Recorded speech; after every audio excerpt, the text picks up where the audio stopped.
मो ना रूबी, घर कटक। मु बाहा हेबार प्राय वर्ष हेलाणी। मो पुओ एबे क्लास रे पढ़ुछि। मो समी मुंबई रे गोटे घरोई कंपनी रे काम करंती। वर्षकु 2 थर किंबा 3 थर घरकु आसंती। आउ 4-5 दिन रही पुणी मुंबई चली जाती। एतिकी भितरे आमे दिनकु 5 थररु अधिक घिहाघिही लागि जाऊ। सेथरे भी मु शांति नथुली। बाकी दिन गुड़िकरे बिया बहुत सुलुसुलु हुए कौन करिबी। पुओ स्कूल जिबा परे काकुड़ी बाईगण बेले बेले आंगुठी मारी बियाकु शांति करुथाए। आउ अलगा किछि उपाय न थाए। एथिरे मो ठिकणा लेखुनी जदि मो स्वामी जानिबे मते मारिदेबे। मोर जड़े सांग प्रिया। आमे मर्डिंग करे सबु बेले देखा हेउ। सेइठु ही आमे आमर सुख दुख विषय रे कथाबार्ता हेउ। प्रियार समी गोटे गाड़ी दुर्घटना मरी जाइछंती। परिवार कहिबाकू गले गोटे पुओ आउ झियो, सेतिकिरे से खुशी थिला।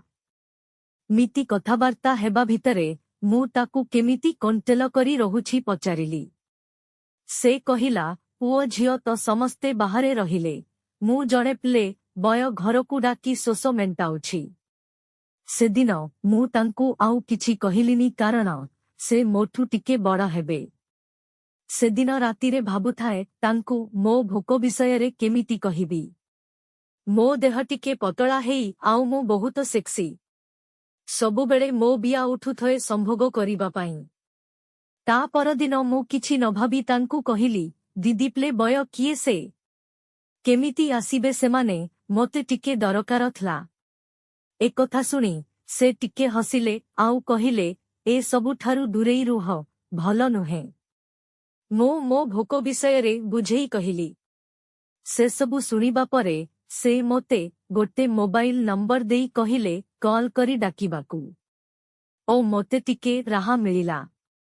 सेदिन दिन जाको भाबुथाए ताकू डाकिबी केमिति? किछि असुविधा हेबनी तो?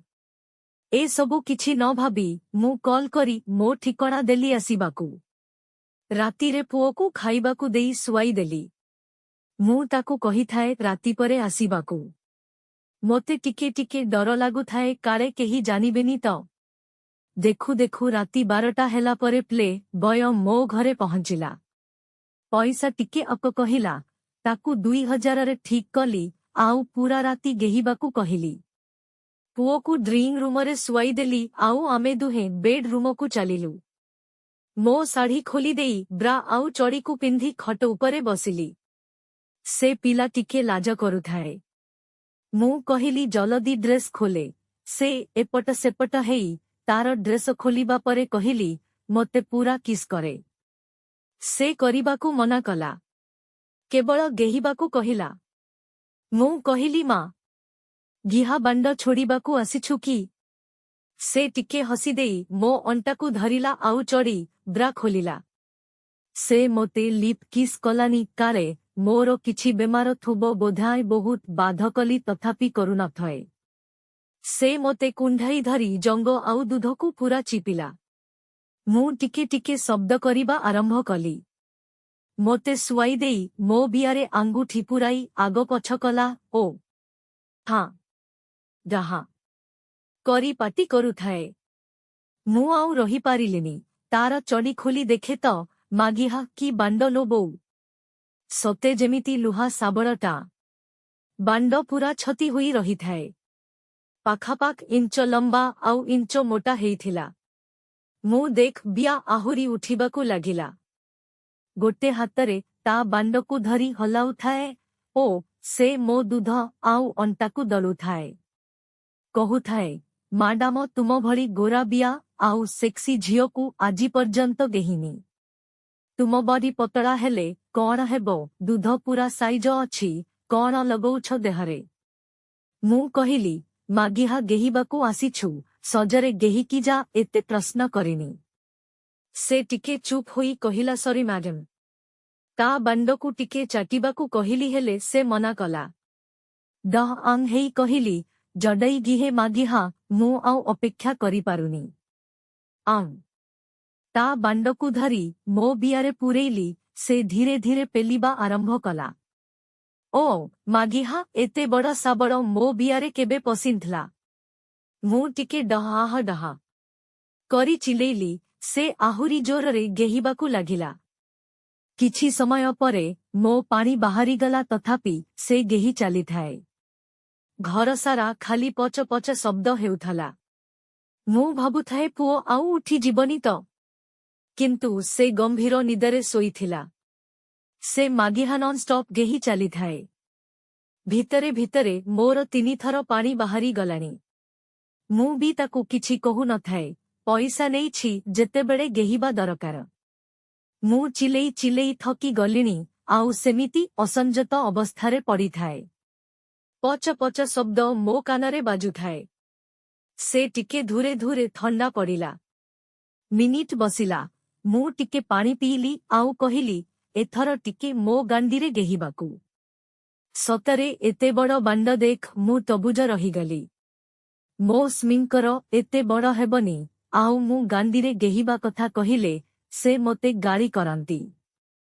ସେଦିନ ମଉକା ଦେଖ ସେ ପ୍ଲେ ବୟକୁ କହିଲି। ସେ ରାଜି ହୋଇ କହିଲା ଠିକ୍ ଅଛି। ମୋତେ ଓଲଟା କରି ଶୁଆଇଦେଲା, ଗାଣ୍ଡିରେ ବାଣ୍ଡକୁ ଜବରଦସ୍ତ ପୂରେଇଲା। ମୋ ଦେହରେ ଗୋଟେ ଛନକା ପଶିଗଲା। ମୁଁ କେବେ ବି ଘିହଣା ଖାଇ ନଥିଲି।